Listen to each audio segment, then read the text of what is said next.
Ice TV, सच सबसे आगे।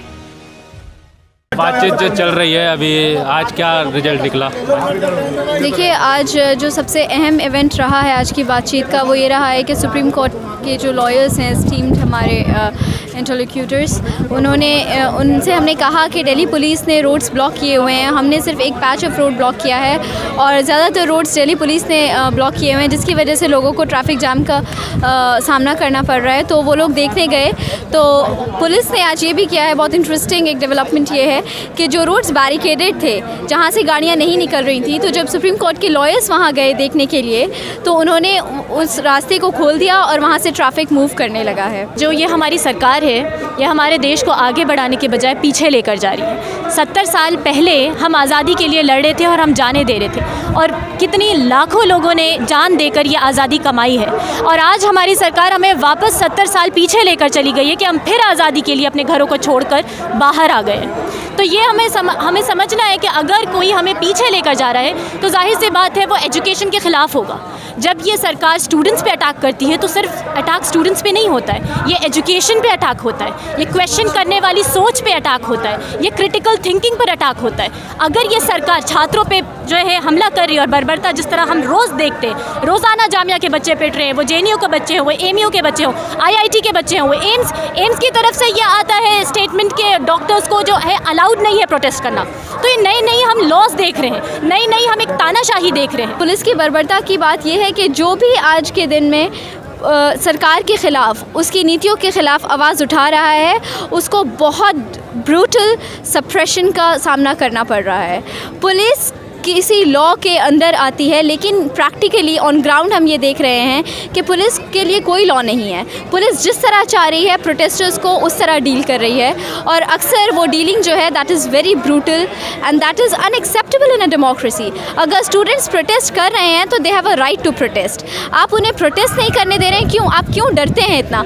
अगर स्टूडेंट का प्रोटेस्ट है वो इतना ही बेमानी है, और आप जो कह रहे हैं कि CAA वो नागरिकता देने का कानून है बल्कि लेने का नहीं, तो सारे पढ़े लिखे स्टूडेंट्स जो प्रोटेस्ट निकाल रहे हैं, आप उनसे इतना डर क्यों रहे हैं? आप उनसे बात करिए, आप उनसे डायलॉग करिए, आप उन्हें स्पेस दीजिए, उन्हें रूम दीजिए कि वो अपनी बात आपके साथ शेयर कर सकें। और अगर आप कुछ कहना चाहते हैं तो आप एक प्लेटफॉर्म फराहम कीजिए जहाँ पर ये बातचीत हो।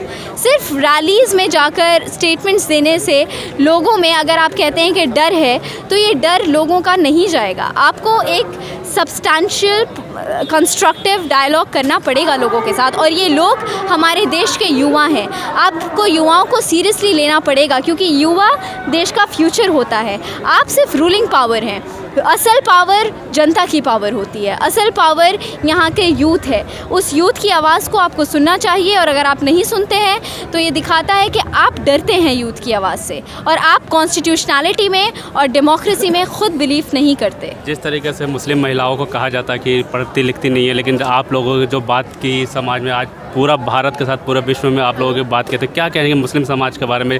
सुप्रीम कोर्ट के वकील ने भी माना आप लोगों की बात। ये बात मुसलमान महिलाओं से बहुत बड़ी है। अब हम इसको छोटा ना बनाएं। ये बात इंसाफ की है, ये बात हमारे हिंदुस्तान की है, और ये हर किसी के हक़ की है, हमारे एग्जिस्टेंस की है। तो हम इसको छोटा ना बनाएं कि मुसलमान औरतों ने आज अपने आप को प्रूव कर दिया। हम अपने आप को प्रूव करने बाहर नहीं आए हैं, हम हक़ की लड़ाई लड़ने आए हैं। शायद उन लोगों को जवाब मिल जाएगा जो ये समझते हैं कि मुसलमान औरतें बहुत कमज़ोर हैं या वो नहीं जानती हैं, मिल जाएगा जवाब, लेकिन हमारी लड़ाई उससे बहुत बड़ी है। सुप्रीम कोर्ट ने मीडिएशन के लिए जो भेजा है इन एस्टीम्ड गेस्ट को, उससे ये पता चलता है कि सुप्रीम कोर्ट खुद एक्नॉलेज करता है कि हम यहाँ पर जो बैठे हैं एक कॉज को लेकर, वो उसमें कहीं ना कहीं क्रेडिबिलिटी है जो हम यहाँ पर बैठे हुए हैं। इसीलिए मीडिएशन के लिए भेजा गया है, ना कि ये कहा गया कि आप इन लोगों को हटवा दीजिए किसी भी तरह।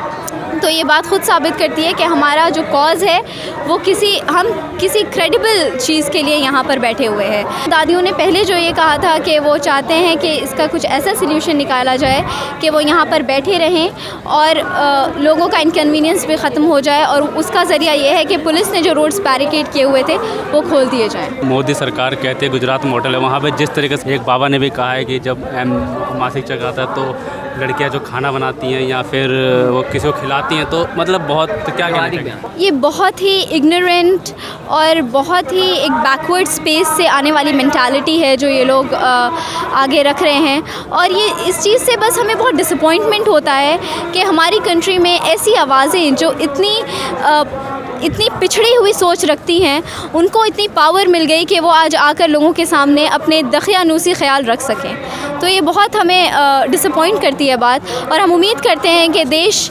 5 ट्रिलियन इकॉनमी की तरफ बढ़ेगा, देश स्मार्ट सिटीज़ की तरफ बढ़ेगा, देश अच्छी एजुकेशन, अच्छी हेल्थ केयर की तरफ बढ़ेगा, ना कि ऐसे दखियानूसी और सुपरस्टिशियस बयानों की तरफ, ना कि महिलाओं के साथ इस तरह की एक सोच रखना, उनके तरफ ऐसे बयान देना।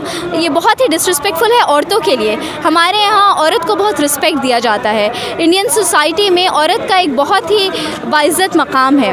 उस बाइज़्ज़त मकाम को ये लोग उसके साथ छेड़छाड़ करते हैं, उसके बारे में इतना केयरलेस, इतने रेकलेस स्टेटमेंट्स देते हैं। इनकी ज़रूर इनसे अकाउंटेबिलिटी होनी चाहिए, इनसे पूछा जाना चाहिए कि इन्हें किसने हक़ दिया कि इस देश की महिलाओं के बारे में ये इतने डिसरिस्पेक्टफुल वे में बात कर सकें। जिस तरीके से आज यूपी भवन में डिटेन कर लिया गया है, उससे पहले जामिया में वायरल, तो उस पर क्या कहना चाहेंगे कि लड़ाई स्टूडेंटों पर, छात्रों पर पुलिस की बर्बादी? ये बहुत अनकॉन्स्टिट्यूशनल और अनडेमोक्रेटिक है। ये एक बहुत ही डेंजरस ट्रेंड है जो हमारे कंट्री में बढ़ रहा है, डेवलप हो रहा है। ये हमारा जो कॉन्स्टिट्यूशन है, जो हमारा डेमोक्रेसी है, वो हमें राइट देता है कि हम डिसेंट कर सकें। अगर सत्ता में जो लोग हैं, जो पावर में लोग हैं, वो ऐसे लॉज़ बनाते हैं जो ख़ुद हमारे कॉन्स्टिट्यूशन के ख़िलाफ़ हों, जो हमारे कॉन्स्टिट्यूशन की वैल्यूज़ के ख़िलाफ़ हों, तो उनके ख़िलाफ़ ख़ुद हमारा कॉन्स्टिट्यूशन हमें इजाज़त देता है कि ऐसे लॉज़ के ख़िलाफ़ हम डिसेंट कर सकते हैं। स्टूडेंट्स जब सड़कों पर निकल रहे हैं तो वो इसीलिए निकल रहे हैं क्योंकि वो जानते हैं कि ये लॉज़ हमारी कंट्री के लिए कितने नुकसानदेह हैं, कितने हार्मफुल हैं, कितने डेंजरस हैं। जो यहाँ की प्लूरलिस्टिक सोसाइटी है, यहाँ का एक सेक्युलर फैब्रिक है, उस पर अटैक है ऐसे law, CAA, NPR, NRC। Live TV, सच सबसे आगे।